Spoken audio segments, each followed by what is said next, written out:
We sometimes ask, if there is a loving God, why does he stand back and do nothing while the world is full of suffering? If we were to expect a loving God to prevent all suffering, this would include that caused by pollution. This would affect most goods and services in industrialized countries. A World Health Organization fact sheet points out that air pollution is a major cause of suffering. This is what it says. Air pollution is a major environmental risk to health and is estimated to cause approximately 2 million premature deaths worldwide per year. So every time we go in a car or aeroplane, we are contributing to someone's suffering. If a loving God were to take action to prevent suffering, he would have to stop all forms of modern transport. Many of us would not like this kind of interference in our lives one little bit. Suffering can be a warning that interrupts our normal routines. It can make us remember that our lives will end one day. The good news is that death need not be the end. So we suggest that our loving Creator has given us freedom of choice. He's chosen suffering as a way to get our attention and make us think about his offer of life after death. We can choose whether or not we want to take notice. Sometimes we can't immediately see a reason for God's discipline. The reason might not be clear for many years, but with hindsight we can see the benefit we've gained because of the pain we've had to endure. Perhaps you can think back to the time when you were a child and how your parents told you off for doing something, and you thought they were being unfair or simply plain wrong.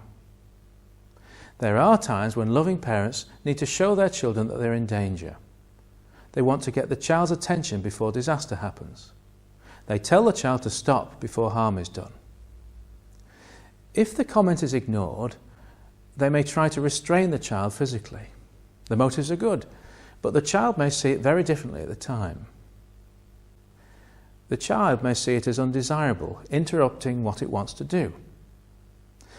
Suffering in our lives can be like this.